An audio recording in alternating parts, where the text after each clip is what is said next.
good evening, good evening. Welcome to the night safari and to the creatures of the night presentation. Are you guys feeling good tonight? Yeah. That was not convincing. Let's try that one more time. Are you feeling good tonight?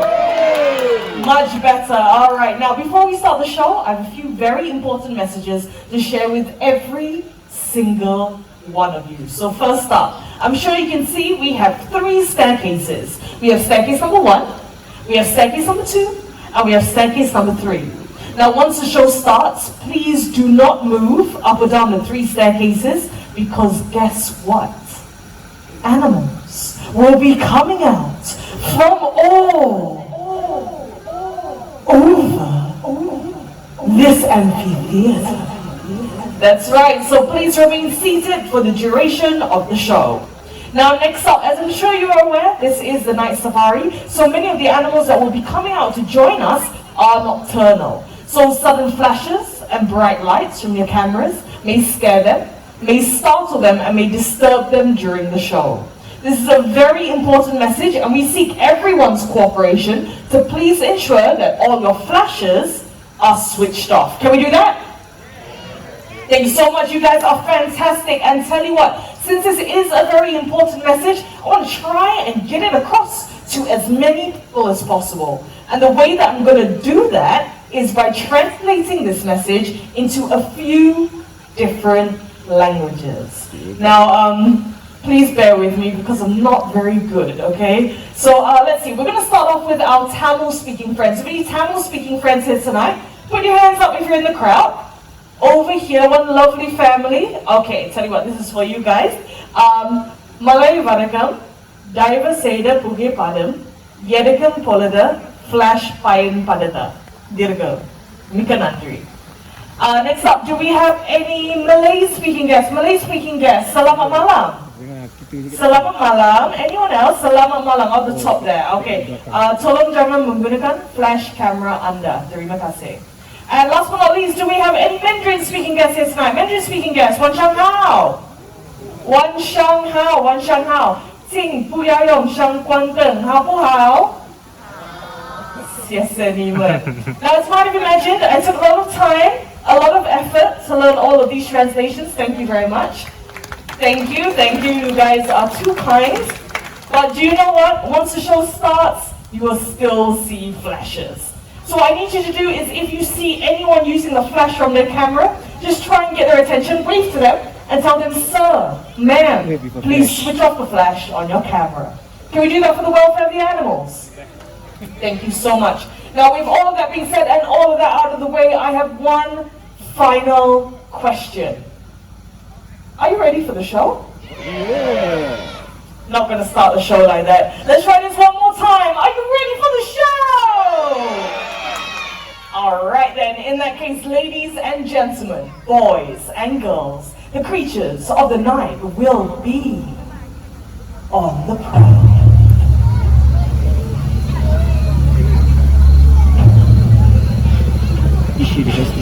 As night falls, 2 worlds, one of sunlight, the other moonlight, blend into one.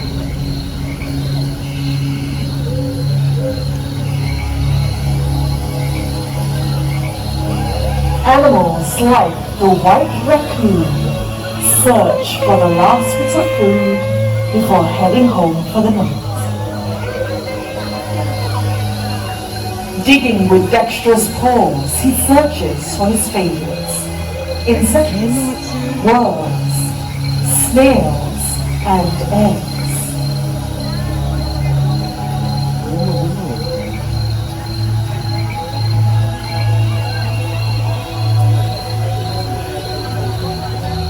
Ladies and gentlemen, this is Toffee.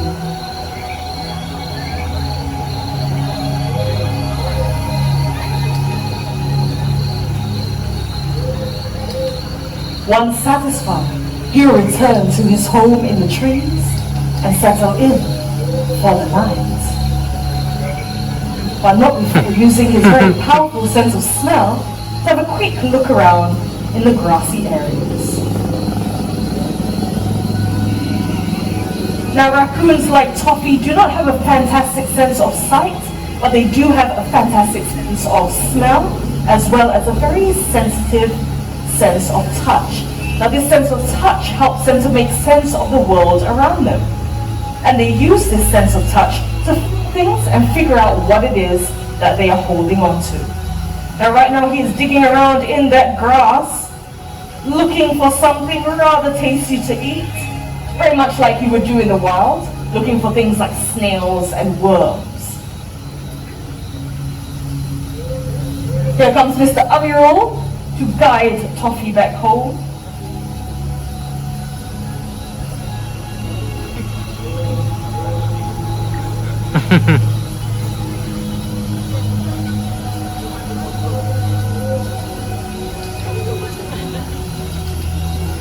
And off he goes. Thank you very much, Toffee. Thank you, Amirul.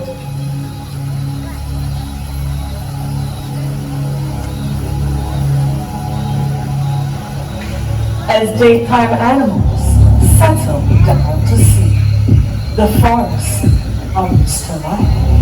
Hidden amongst the shadows, nocturnal animals emerge from the dark silhouettes of the forest. With a body striped to provide perfect camouflage, a fishing cap appears along the riverbank.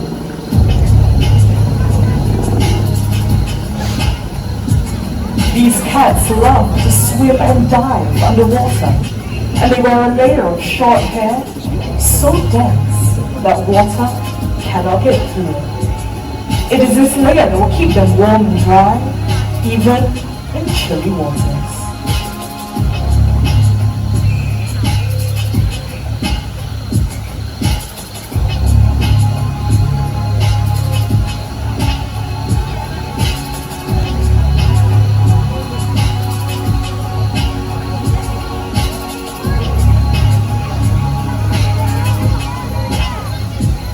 Some of you might be able to spot my very good friend. His name is Marco, our very own fishing cat.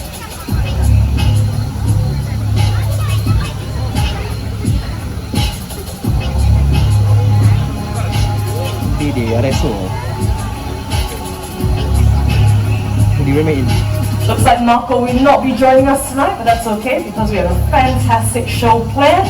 So, ladies and gentlemen, welcome to the world of the night hunters. Now, I've often been asked, how do nocturnal animals survive? Well, all night creatures have unique adaptations for survival in the forest. For example, the Binturong. Now, keep your eyes open because these animals are jet black in color, almost invisible at night. So, folks, your attention over to this side of the stage and let me know when you see him. Now, like I said, they are jet black in color, almost invisible at night, with their excellent eyesight and quiet ways of moving through the dense forests of Asia. They're able to pounce on small animals easily. Birds' eggs happen to be their favorite food, and they also feed on fish, fruits, and small mammals. The lifespan for Binturong in the wild can be up to 20 years, which is relatively long for such a small mammal. Now here comes Nanya, and Nanya is about to show off a very impressive adaptation that these animals have, which would be their, wait for it, long, powerful, prehensile tails, which enable them to climb on trees and hang from branches just like that. Now you can imagine that this tail is incredibly strong. It is able to withstand Nanya's entire body weight, which in this case is about 14 kilograms. So very strong indeed. Now if you were to happen across a Binturong by yourself, you might pick up on a rather peculiar scent. Some people liken this smell very much to the smell of buttered popcorn. Other people liken it more to the smell of the pandan leaf. Now this next bit of information, this is for all the ladies in the house tonight, so ladies, listen up. This is the female of the Binturong family, which is the more dominant sex, often weighing 20% heavier and growing 20% larger than the males. And right now, Nanya is having a quick bite at some of his favorite food, which happens to be a little bit of banana. Good job, Nanya. Now, another interesting adaptation that these animals have would be the fact that their feet, their back feet, are able to twist 180 degrees. They are able to climb up and down tree branches and logs. Thank you very much, Nanya. Off he goes back home. Let's give him a big round of applause. Thank you, Nanya. Now, these Binturongs, they're part of the civet family, and while they rely on their keen sense of smell for survival, other nocturnal animals rely on their acute hearing power. For example, the owls. So focus your attention over to my right-hand side. Coming down the key, we have Rainbow. Rainbow is a great horned owl, and they can be found in America as well as some parts of Canada. At this point in time, you might have noticed that there's a little bit of noise coming out from my left-hand side. Let's go and check it out. Over on my left-hand side, we have Amirul along with Midnight. Now, Midnight is a Malay fish owl, also known as a buffy fish owl. They can be found in Southeast Asia, such as Indonesia, Malaysia, and even here in Singapore. Now, it has been said that owls are one of the quietest raptors in the world when it comes to their flight. Who agrees to me? Put up your hand. Who agrees that owls are really quiet when they fly? Let's see those hands. Okay, we have a few. Mostly the children. I'm so proud of you guys. You're absolutely correct. So for all the rest of you here tonight, we're going to demonstrate exactly how quiet these owls can be when they fly. But what I need you to do is to please remain in your seats, keep your flashes switched off, and focus your attention over to Midnight. Whenever you're ready, Midnight.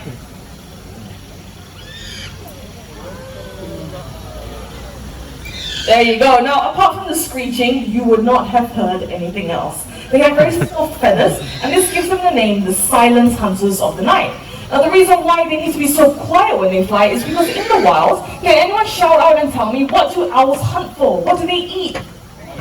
Mice? Okay, very good, mice. Anything else apart from mice? Snakes, they will. Yes, some of them will hunt for snakes. Anything else?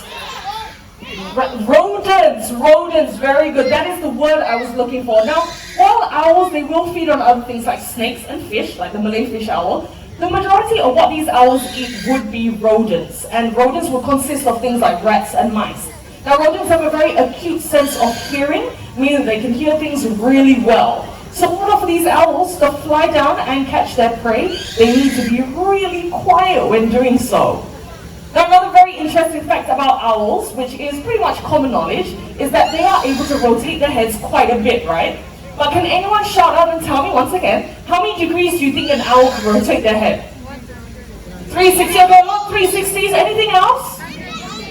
180, okay, 180, let me just tell you guys, is what we humans can do. We can go left to right. But they can do a little bit more, which would be 270 degrees. That's 3/4 of a circle. And the reason why they can move their heads so much is because, unlike you and I, they can't move their eyes left to right or up and down. So they have to be able to rotate their heads to take a look around their surroundings. And on that note, let us say goodbye to our two beautiful owls. We have Midnight, the Malay fish owl with Amirul. And on my left-hand side, we have Rainbow, the great horned owl with Keen. Thank you very much, guys. Alright, now, coming up next, let me tell you, we have a very, very cute friend of mine coming out, okay? So cute, you kids, you're gonna love it. I'm not gonna tell you what he is though, okay? I will give you some clues. This species, they are native to the Sahara Desert. They are rather small in size, but they have very, very big ears, okay? So have a quick think about it, and focus your attention once again to the right-hand side. In a short while, we will see my friend Foxtrot. And by the way, that's another clue. Foxa. That is Revy the trainer along with Foxtrot, the Fennec fox.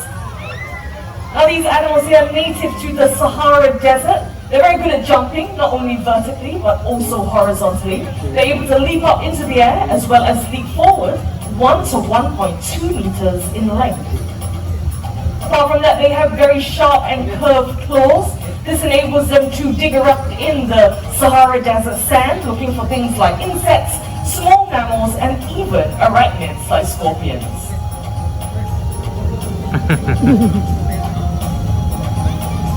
Now, Fennec foxes, they are one of the smallest species of the canine family, just like your pet dogs at home. So just like your pet dogs, they would have a fantastic sense of smell. So every once in a while, you can see that Foxtrot will take a quick sniff of the surroundings to make sure that he knows where he's going. And remember when I told you that these animals have really, really big ears? Look at that. These ears help them to listen out for prey as well as predators sneaking up behind them. It also helps them to get rid of any excess heat out there in the desert. And off he goes back home. Let's give it up for Foxtrot, the Fennec Fox, along with Remy, the human being. Thank you very much, guys. Now, ladies and gentlemen, for the next segment, we are going to stay in the African continent, so please remain seated. A famous hunter from the African continent. These animals possess a keen sense of smell, able to detect carcasses from many miles away.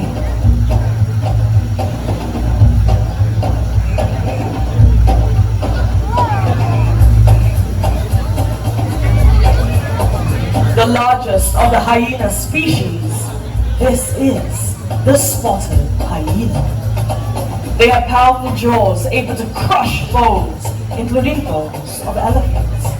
And with their excellent digestive systems, they're able to digest their entire prey.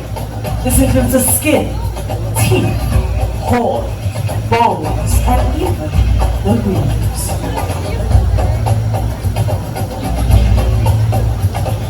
To run for long distances in search of their prey, and this is due to the size of their large hearts.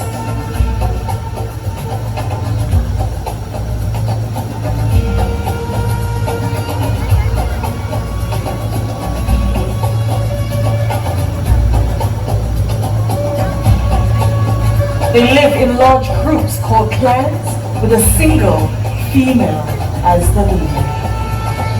Now many people think that they are part of the canine family due to their dog-like features, but they're actually more closely related to the cats. And speaking of cats, coming up next on the grasslands of Africa will be our very own slender-built Serval. They resemble a miniature cheetah, except for their relatively shorter tail. And coming out in just a bit, we have a beautiful Serval by the name of Cash. This man is very beautiful, but this is not our Serval, this is Darren.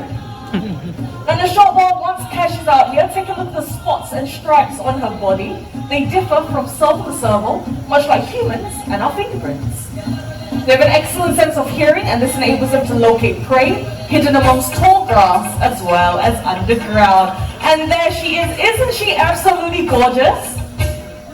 These animals have long, slender forepaws, and this enables them to dig into burrows, hook at their prey, and pull it out to eat. By my opinion, the most impressive thing of all would be their very powerful hind legs, which enable them to leap up into the air to catch a low-flying bird. Alright, now eyes on the target, and look at that jump! Very good, quick as a flash. Let's give it up for Cash along with Darren. Thank you very much, guys. Fantastic. Now, if you happen to take a look at the back of Cash's ears, you would have noticed that there are black and white markings. These are known as ocelli, and they act as a natural deterrent in the wild, as they kind of look like eyes in the dark. And as you tour around the night safari, you will come across many endangered animals, many of which are fighting a losing battle in the wild. Now, there's a lot of things that we can do to help save our natural environment so that we can ensure that many more animals do not join this list. Now, of course, the easiest thing that we can do, and we can start from very young, and we can start today, in fact, is to do not litter. If you see any rubbish, or you have any rubbish with you tonight, please pick it up and place it in the recycling bins that we have scattered around the park. Now, this is very, very important. Now, over here, let me see. Hello, what are you doing? What's in your mouth? Oh, look at that. He caught something rather delicious. He caught a frog. All right, now, that was a little bit of a taster as to what raccoons do in the wild. A nice little preview for all of you. Special little act there for you. Now, what he's doing is, here's a raccoon. These raccoons are regarded as pets in many countries. This is not entirely their fault. Our towns and cities have come too close to their natural habitat. Now remember when I told you that they have very sensitive paws, right? You can see that he's feeling around on that little frog there to make sure, oh no, that's a snail. Okay, he's having a quick feel around there to try and figure out what it is that he has found. Now I'm going to see whether we can, are you going to pick that up? Are you going to go back with that, sweetheart? Look at that, look at that. Sophie, sweetheart, You have a lot of very tasty food at home. You don't need to be eating this snail, right? Oh, off he goes. Alright, there you go, guys. Take a picture of that. Isn't that fantastic? Alright, bye, Toffee. Now, these animals, they have very dexterous paws, which he was going to show you on this container over here. The dexterous paws help them to grip and twist. In the wild, they will use this to catch things like prawns and crabs, pull apart the shell, and just eat that very juicy flesh inside. Now, the reason why they are considered as pests in urban habitats is because they like to go into people's rubbish cans, make quite a mess. But you know what? It is not entirely their fault. So we're going to see what it is that we humans throw away that may get these animals' attention. Now we have some tin cans, we have plastic bottles, and we have some paper. We have a paper carton. Now all of these things come from nature one way or another, and they all have one thing in common. They can be recycled. Exactly. Now of course, all of this trash would disappear if we just started using items made from recycled materials, just like this plastic bottle here. And guess what? You can find it in our retail stores, so go and check it out after the show. Now in a short while, we will be joined by two sisters by the names of Bubbles and Bailey. They are Asian small-clawed otters, the smallest species of otters in the world. Here they come along with Darren. Alright, Darren, you take Bailey, I'll take Bubbles, alright? Alright, Bubbles, let's do this. We have a little bit of a head start. We can win this. Jump it in. Alright, Bailey is all, okay, alright, not bad. We can make a comeback. We can make that comeback. Come on. Alright, let's go. Okay, maybe we can't make a comeback, but we can still finish. It's important to finish what we start. Let's give them some encouragement. They're doing a great job, spreading a very important message. Alright, my love, just like you did the last time, let's drop it in. Just let it go. Let it very good. Alright, now we have our tin cans, we have our plastic bottles of paper carton. Darren, paper carton? Do it myself? So rude, right? So I will do it myself, but I think I need a little bit of help. So let's see. I think I learned something rather important from Bailey. Plastic bottles, I know they go here. Paper carton, does it go in with the tin cans? No, okay, I know, it's plastic, right? No, so where does it go? Others, very good. That was Bubbles and Bailey coming out here to share a very important message, and that is to reduce, reuse, and recycle. That's right. Now, as our journey through the night comes to an end, we shouldn't forget the lessons learned. From the owls in the sky to the Binturong on the branch, they want to remind us to protect their cousins in the wild and the fragile environments they call home. What we do makes a difference, and it is up to us what kind of difference we want to make. Because the greatest threat to our planet is the belief that someone else will save it for us. On that note, we hope you had a great night here tonight. My name is Kenzie. Take care, stay safe, and have a very, very happy New Year. Thank you very much, guys.